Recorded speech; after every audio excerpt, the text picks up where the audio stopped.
নাটক পরিবেশনার আগে সবার কাছে একটা অনুরোধ, নাটকটি দেখবে, মন দিয়ে শুনবে, আর সেই সঙ্গে সবাই কিন্তু চুপ করে থাকবে, না হলে কিন্তু তোমাদের কাছে নাটকের কথা পৌঁছাবে না।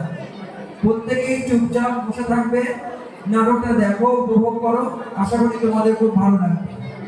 শুরু করছি আজকের নাটক আলোর দিশা।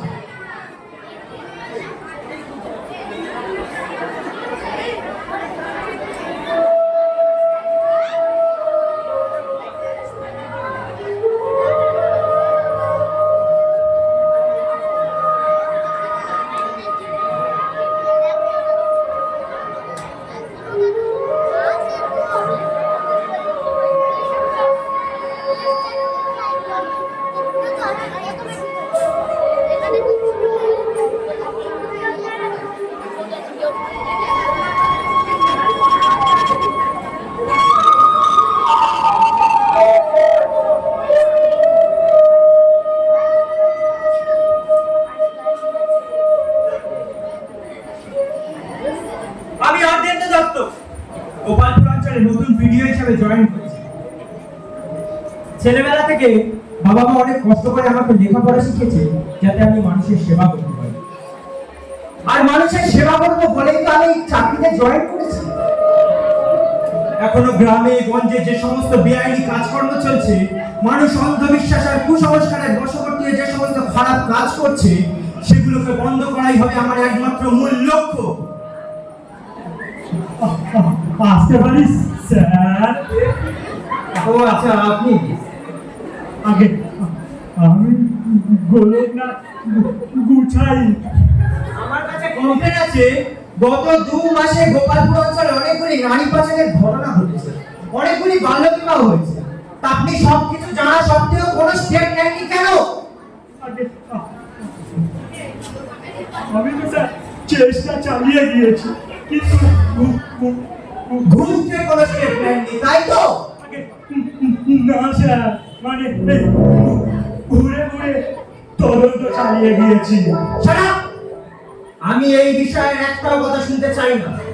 ফার্দার যদি এই অঞ্চলে এরকম কোনো ঘটনা ঘটে, তাহলে আমি আপনার নামে ওপর মহলে কমপ্লেন করে আপনাকে সাসপেন্ড করার ব্যবস্থা নেব। মনে রাখবেন? Yes sir.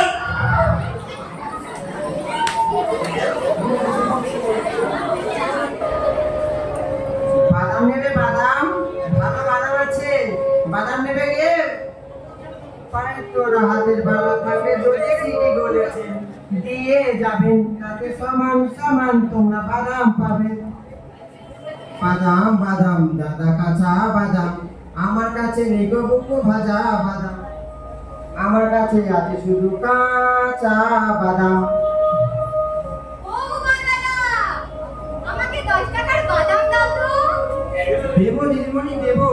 তা আজকে রে সুমনার দিকে এত খুশি দেখাচ্ছে কেন? জানো বন্ধা, আমার দিদি ফাইনাল পরীক্ষায় পাস করেছে। ও তাই নাকি? খুব ভালো খুব ভালো, অনেক লেখাপড়া শিখতে হবে দিদিমণি, অনেক বড় হতে হবে। হ্যাঁ গোপালদা, আমি লেখাপড়া শিখে স্কুলে দিদিমণি হব, আমার খুব ইচ্ছা। বেশ বেশ, এই নাও দিদিমণি, তুমি পরীক্ষায় ফার্স্ট হয়েছে বলে তোমাকে আমি আরো 2 টাকার বাদাম বেশি করে দিলাম। এই নাও এই নাও। চলি গো শরীরটা মো চলি, পায়ের তোরা হাতের বালা থাকে যদি সিটি গলেছেন দিয়ে যাবেন, তাতে সমান সমান তোমরা বাদাম পাবেন। জানিস দিদি, তুই ফার্স্ট হয়েছিস শুনলে না বাবা খুব খুশি হবে। চল দিদি বাড়ি চল। হ্যাঁ তাই চল। কি রে, তোরা এমন হঠাৎ দৌড়ে কোথায় যাচ্ছিস? বাড়ি যাচ্ছি বাবা। জানো বাবা, দিদি পরীক্ষায় ফার্স্ট হয়েছে। ও তাই নাকি? এটা খুব ভালো খবর। চল তাড়াতাড়ি করে বাড়িতে চল, আমিও তোদের বাড়িতে গিয়ে একটা খুশির খবর দেব। কি খুশির খবর বাবা? বলো না বলো না। হ্যাঁ বাবা বলো। বলছি বাবা, বলছি আমি সুমনার জন্য বিয়ে ঠিক করে এসেছি। না!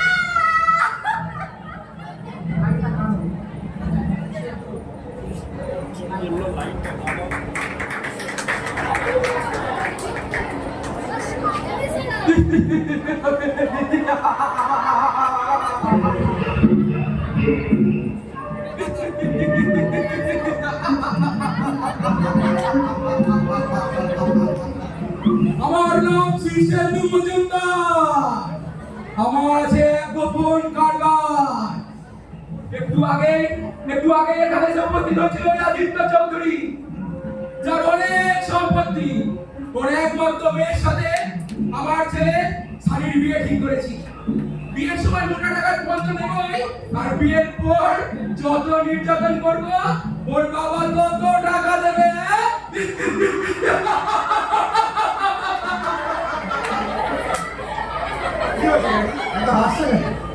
আরে একটা সোনার খনির সন্তান পেয়েছি, এবার আসবে মুঠো মুঠো টাকা। ওরে ওরে তোকে নিয়ে আবার বিয়ে করতে হবে।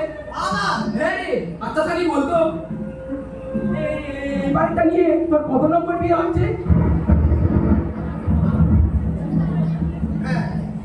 7 নম্বর বিয়ে হচ্ছে এটা। বললাম ছেলে বিদেশে চাকরি করে, কলকাতায় 4-4টে ফ্ল্যাট আছে। আর কি বললাম জানিস? বললাম শহরে একটা ওষুধ কোম্পানি আছে। তুমি বললে আর বিশ্বাস করে নিল। আরে আজকালকার মেয়ের বাবারা না একেবারে বোকা, যেন তেন উপায়ে মেয়েকে বিয়ে দিতে পারলেই বেঁচে যায়। আর তোর হবু শ্বশুর আদিত্য চৌধুরী কি বললো জানিস? বললো আমার বাবার বয়স হয়েছে, যখন তখন মরে যেতে পারে, তাই নাচ জামাই থেকে মরে যেতে চায়। ভাগ্যিস আমাদের খোঁজ খবর নেয়নি, নিজেই বুঝতে পারতাম আমরা কত বড় চিটিং বাজ। তুই ঠিক বলেছিস সানি। তুই তৈরি থাকিস, সামনের সপ্তাহে তোর বিয়ে, my dear Sunny.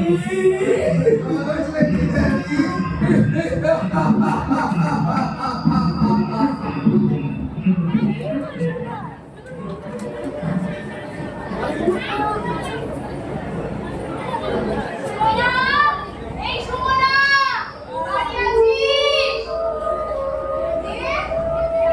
O Chandrima, bye bye. ভালো আছিস তো? ভালো আর কি করে থাকবো কাকিমা? আজ 4 দিন হলো সুমনা না যাচ্ছে স্কুলে, তো না যাচ্ছে টিউশন। প্রিয় বান্ধবীর সঙ্গে দেখা না হলে কি ভালো থাকা যায়? তুমি বলো।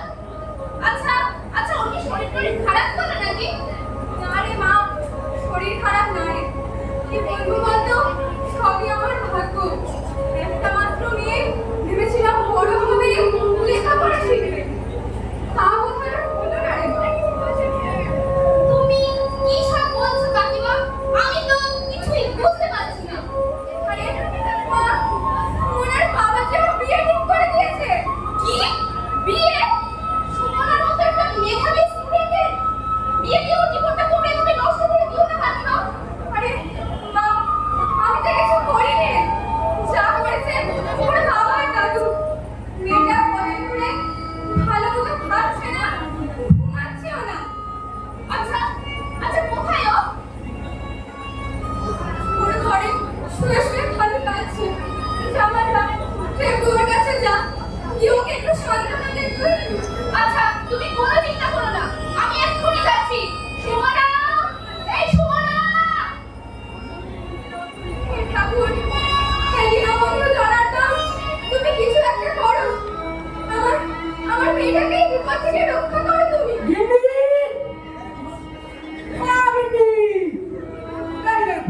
তুমি এখানে? আর আমি তোমাকে সারা বাড়ি তন্ন করে খুঁজে বেড়াচ্ছি। আর জানো তো, আমাদের মেয়ের বিয়ের জন্য মিষ্টির দোকানে প্যান্ডেলের অর্ডারটা দিয়ে এসেছি।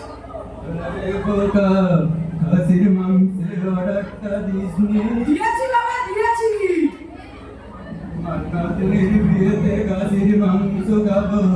আমার অনেক দিনের শখ। শুধু মাংস খাবো, ঘরগুলো ভাজা করে খাও, কি আমার শান্তি হচ্ছে না বাবা? কিছু বলছো নাকি বৌমা? বলছি বাবা, আপনার খাসির মাংস খাওয়া তো আর পালিয়ে যাচ্ছে না। আপনার শখ পূরণের জন্য মেয়েটার এই কম বয়সে বিয়েটা না দিলে কি নয়? এসব কি বলছো তুমি সন্ধ্যা? ঠিকই বলছি, তোমাদের জন্য আজ মেয়েটা আমার শেষ হতে বসেছে। তুমি বুঝতে পারছো না বৌমা, তাকে গ্রাম অঞ্চলে আইবুড়ো মেয়েকে বেশি দিন বাড়িতে বসিয়ে রাখা ঠিক হবে না। আমি যখন বিয়ে করেছিলাম তখন তোমার শাশুড়ির বয়স কত ছিল জানো? মাত্র মাত্র 13 বছর। তখনকার দিন আর এখনকার দিন তো এক নয় বাবা। তবে তবে তোমরা কিন্তু একটা কথা মনে রেখো, মেয়েটা চোখের জল কিন্তু বৃথা যাবে না, একটা অনর্থ করবেই করবে। বৌমা কি সব বলে গেল খোকা? আসলে মার মন তো, বুঝতে তো পারছো। ওসব কথা নিয়ে চিন্তা করো না, সব ঠিক হয়ে যাবে। বিয়ের দিন তো এগিয়ে এলো, এখন অনেক কাজ, আমি এখন যাই। ঠিক আছে।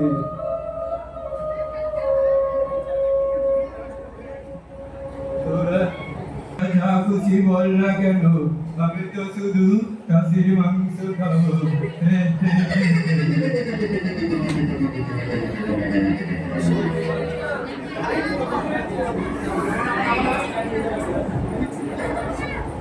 সুমনা, এসব কি শুনছি সুমনা? তোর নাকি বিয়ে ঠিক হয়ে গেছে?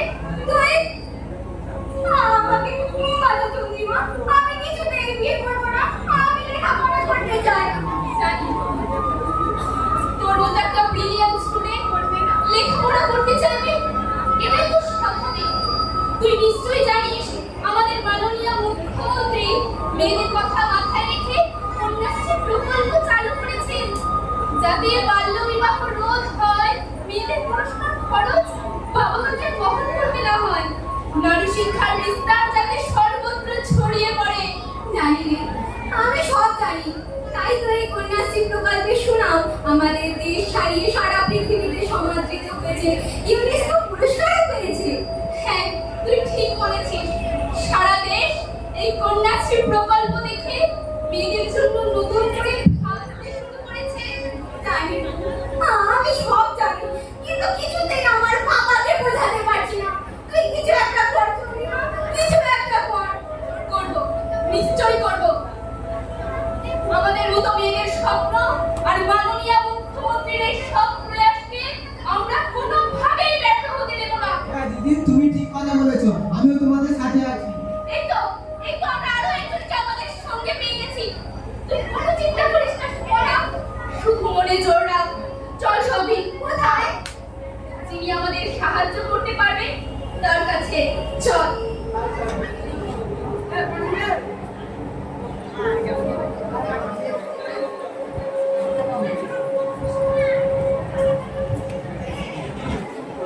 হে ঈশ্বর, আজও গ্রামের সাধারণ মানুষ নিজেদেরকে অন্ধবিশ্বাস আর কুসংস্কারের মধ্যে আবদ্ধ করে। তাদেরকে আলাই ফেরানোর দায়িত্ব আমার। যদিও কাজটা বড় কঠিন, তবে আমাকে হার মানলে চলবে না, আমাকে এগিয়ে যেতেই হবে, এগিয়ে যেতেই হবে। আসতে পারি স্যার? কে? আমি চন্দ্রিমা। আমি সৌভিক। তোমাদের কোন স্টুডেন্ট বলে মনে হচ্ছে? তা তোমরা এখানে কেন? সাহায্য চাইতে এসেছি স্যার। সাহায্য? হ্যাঁ বলো, আমি তোমাদের কি সাহায্য করতে পারি? আমার দিদিকে আপনি বাঁচান স্যার। বাঁচাবো? বাঁচাবো মানে? কি হয়েছে তোমাদের দিদি? বলছি স্যার, বলছি আপনাকে সব বলছি।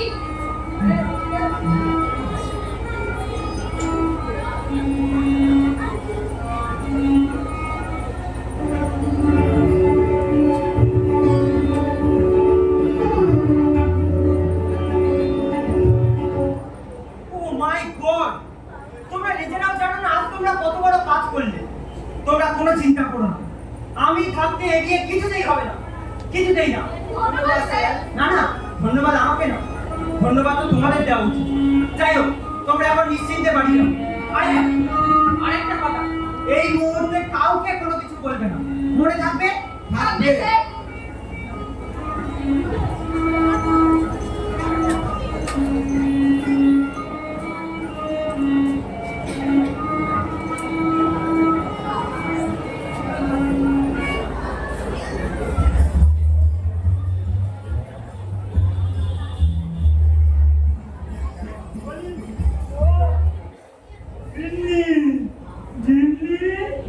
কি হলো কি? তুমি কি উঠোনে ঝাড় দিচ্ছ নাকি? না না, ফুলের মালা গাচ্ছি। চোখে কি ন্যাপা আছে ন্যাপা? ঠিক আছে, দেখতে পাচ্ছ না? একটু মিষ্টি করে কথা বলতে পারো না? ওরে আমার কোথা থেকে আশায় পেলো রে যে ওর সাথে সব কথা বলতে হবে। তুই বলছ মুখ পড়া। তুমি আমার মুখ পড়া বললে? জানো না আমি ওই থানার দারোগা? দারোগা আসলে থেকে যে ভয়ে পালায় সে আমার দারোগা। বলে সংসারে তো কোনো কাজে তোমার পাওয়া যায় না। তাই একটা কাজ কি তুমি করে দিতে পারবে? বলো। বড় মেয়ে কন্যাশ্রী গেটের ফর্ম ফিল আপ করবে। তা পঞ্চায়েত থেকে লিখে আনতে হবে যে ও অবিবাহিত। তা কত টাকা পাচ্ছে গো? 25,000 টাকা। 25? মেয়ে যাতে কলেজে ভালো করে লেখাপড়া শিখতে পারে সেই কারণে আমাদের মুখ্যমন্ত্রী এই প্রকল্প চালু করেছেন। তা খুব ভালো। আমি তাই গিন্নি গিন্নি শোনো বলছি একটু শোনো। ফর্ম থেকে যেন আর বসে না। আমার নাম কাপ্তানি না হলে রণচণ্ডী হলে ভালো হতো।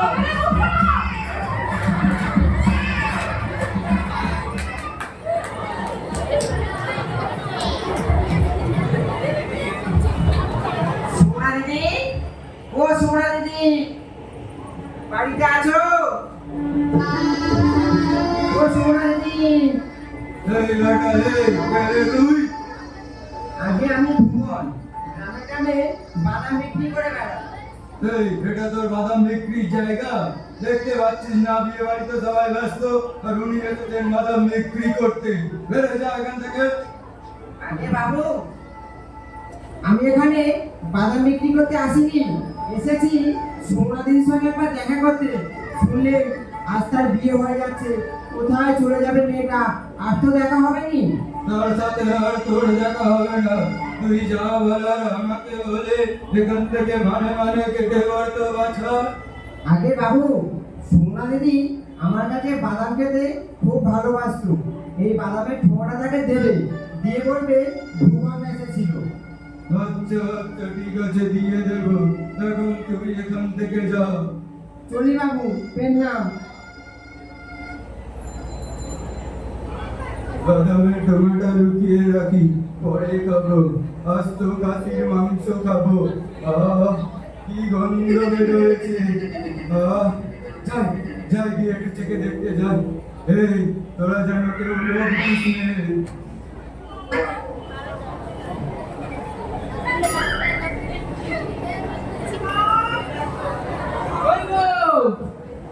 রমজান তো বেশি দেরি নেই তো, সব কিছু জোগাড় হয়েছে তো? হয়েছে হয়েছে ঠাকুরমশাই, সব কিছুই জোগাড় হয়ে গেছে। আপনি ভিতরে যান। ওই বাবা গিন্নি, ঠাকুরমশাই এসেছেন। ঠিক আছে, আমি তাহলে ভেতরে যাচ্ছি। যান যান। তাহলে বেলমশাই, বাবাজিকে একবার বিয়েতে আসবার অনুমতি দিন। নিশ্চয়ই নিশ্চয়ই, কিন্তু কিন্তু তার আগে ওই যে 10 লক্ষ টাকার কথা ছিল সেইটা। ওই টাকা নিয়ে আপনাকে ভাবতে হবে না। ওই টাকা আমি রেডি করে রেখেছি। আপনি যখনই বলবেন তখনই আপনার হাতে তুলে দেব। ঠিক আছে ঠিক আছে, আসলে বুঝতেই পারছেন ছেলে বিদেশে একটা নতুন ফ্ল্যাট কিনেছে তো, তাই আর কি। আর বিয়ের পর আমরা মেয়ে তো সোজা আমেরিকা। তাই খুব ভালো খুব ভালো। তাহলে আপনি যান, আমি আমার ছেলেকে নিয়ে এক্ষুনি আসছি। ঠিক আছে বেলমশাই, আমি তাহলে এখন চলি। 10 লক্ষ টাকা কতদিন একসাথে দেখিনি। একটা সোনার ঘড়ির সন্তান পেয়েছি, এবার খেলা জমবে। কি হবে? তুই কেমন আছিস কেন?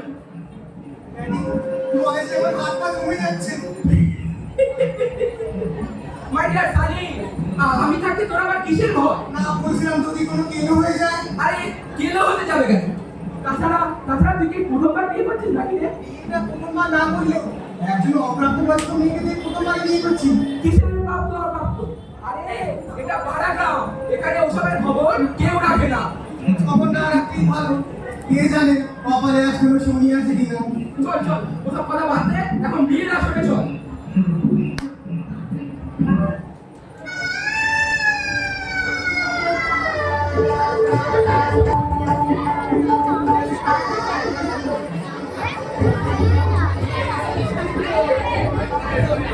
তাহলে কি বলো, তাহলে বিবাহের কাজ শুরু করে দিই? হ্যাঁ ঠাকুর মশাই, শুরু করুন, শুরু করুন। ঠিক আছে, তাহলে আমি শুরু করে দিচ্ছি। করুন, করুন। এত তাড়া কিসের ঠাকুর মশাই? একটু অপেক্ষা করুন। সে কি, এ আপনি কি বলছেন? অপেক্ষা? লগ্ন তো হয়ে যাচ্ছে। লগ্ন বই গিয়ে গঙ্গাসাগরে পড়লেও আজকে বিয়ে হবে না। হবে না? কে হে মশাই আপনি? এই শুভ কাজে এসে বাধার সৃষ্টি করছে? শুভ না অশুভ তা তো এখনই জানতে পারবে। গোলকনাথ বাবু, চলো, তোমাদের আমি অনেক দিন ধরে খুঁজছি। মামার বাড়ি চলো। কিন্তু স্যার, আমাদের অপরাধটা কি স্যার? থানায় চলো, আর এক একটাকে লাঠির বাড়ি মারবেনটা কি? গোলকনাথ বাবু, আজকে খবরে শুনে লাঠির বাড়ি মারবো। আর এক গোলকনাথ বাবু, এই পুরান টাকা সঙ্গে নিয়ে চলুন। সে কি, আমার কি হলো? রাজা মাধব, রাজা মাধব। শাবাল!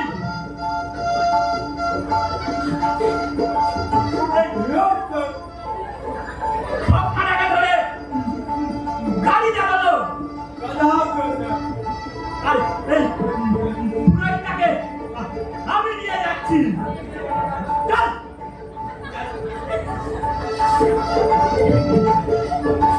আদিত্য বাবু, এবার যে আপনাকে অ্যারেস্ট করা হবে। স্যার, স্যার, আমাকেও, স্যার, আপনি আমাকে ক্ষমা করে দিন, স্যার, ক্ষমা করে দিন। একজন অপ্রাপ্তবয়স্ক মেয়েকে বিয়ে দেওয়ার অপরাধে আপনার মিনিমাম 3 বছরের জেল হবে। আপনি আমার বাবাকে ছেড়ে দিন স্যার, আমি আপনার পায়ে পড়ি, আপনি আমার বাবাকে ছেড়ে দিন। দেখুন দেখুন, যে মেয়েকে আপনি বিয়ে দিয়ে দূরে ফেলে দিতে চাইছিলেন, আজ সেই মেয়েই আপনার প্রাণ বাঁচাতে চাইছে। আমি মহা ভুল করেছি, মহা ভুল। আপনার ভুলের সুযোগ আমি দিতে পারবো না, দেবে ওরা। আর তোমরা ভিতরে এসো। তোমরাই বলো এখন আমি কি করবো? বাবাবাবু যখন এত করে বলছেন, তখন ওনাকে ছেড়ে দিন স্যার। আমি ছেড়ে দিই, ছেড়ে দেবো। আপনি ছেড়ে দিন স্যার। বেশ, তাই দিলাম। তবে এই কন্যাশ্রী দিবসের দিনে সবাইকে শপথ গ্রহণ করতে হবে, বাল্য বিবাহ রোধ করতে হবে, মেয়েদের শিক্ষায় আলোকিত করার জন্য বিদ্যালয়মুখী করতে হবে। আর যেখানেই কোনো অপরাধ দেখবে সেখানে পৌঁছে যাবে এই অর্ধেন্দু দত্ত। গোলকনাথ কোথায়? কন্যাশ্রী দিচ্ছে না, বাল্যবিবাহ বিভাজন, কন্যাশ্রী দিচ্ছে না, বাল্যবিবাহ বিভাজন, কন্যাশ্রী দিচ্ছে না। বাল্যবিবাহ বিভাজন। আর তোরা যে যার বল না কেন, খাসির মাংস কেন দারুণ হয়েছে।